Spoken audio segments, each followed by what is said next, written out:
ce muku Fatima ta wuce Maryam Malki. A gurin kyauta gari ce ita ta bai da gida har baki. Waye ya ji nan yayi tsaki. Duk wanda ya karya tana na ko bai mutuwa sai ya zama tsaki. Bayan Allah bayan annabi sai ke umma. Wallahi ina kishi kan kaunar ki batun yayi tsada. Rayo na bara akan ki karima duk wahala na yarda. Kullun so ma mace a cikin ki zuwar kaunar ki na tunda. Tafiyar Allah mai tsada. Ta ganin ta kawai maza karka ka ja ka kira ta mahaifi.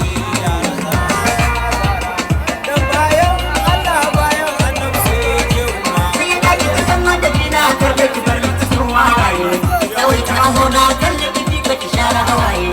Rani in kari kan ƴaƴan ta ki bar da hawaye. Ya umma ki sa kowaye. Ta ce ɗaya ta bincike dan shake dan karnar baki.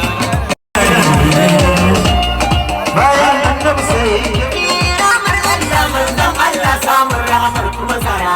Bayan Allah rabiyar manzon Allah kyautar kuma tsara. Allah baya yi wa wanda ya rena gidanta idan kun lura.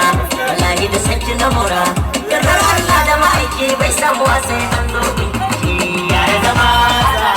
Zan bayan Allah bayan annabi sai ke umma. Na yarda da mai san Fatima ko ina bai kinkarin shi. Wanda in kika ko da ranar Fatima ne zan yada shi. Na san kyawai alkhairi haka yasa ni na rike shi.